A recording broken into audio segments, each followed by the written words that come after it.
ISR, rentable ou pas rentable? Bingo, pas bingo.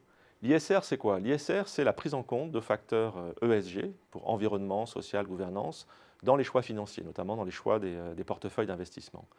La question de la rentabilité de l'ISR est une question extrêmement importante depuis longtemps, et elle est extrêmement importante pour notamment deux raisons. Première raison, si on prend le cas de la France, par exemple, aujourd'hui, on a près de 800 milliards d'euros d'actifs qui sont gérés en intégrant des critères ESG. Donc on est très au-delà de l'ISR des militants du départ qui étaient éventuellement prêts à renoncer à une partie de leur performance financière pour avoir une garantie sur une performance sociale ou environnementale. On couvre aujourd'hui un volume d'épargne et de fonds investis qui est extrêmement large. Et donc, il y a un vrai enjeu qui est de justifier que la prise en compte de choix ISR ne va pas dégrader la performance du portefeuille.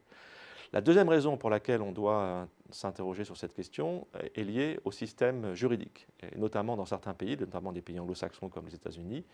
Il y a ce qu'on appelle les fiduciary duties, qui sont en fait des obligations pour les gérants d'actifs à maximiser la performance financière offerte à ceux qui leur confient des fonds à gérer.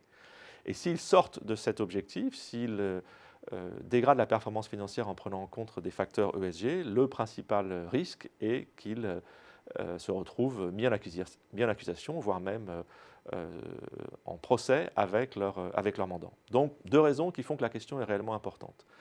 Cette question, elle a été traitée depuis très longtemps dans la littérature, et elle a souvent été traitée au travers de deux prismes théoriques. Un premier prisme qui est la théorie financière classique du portefeuille, qui consiste à dire que pour maximiser la performance d'un portefeuille financier, il ne faut surtout pas réduire l'univers d'investissement. Et toute réduction de l'univers d'investissement sur des critères autres que les critères financiers pourrait conduire à la dégradation de la performance. Ça, c'est une première approche assez classique en finance.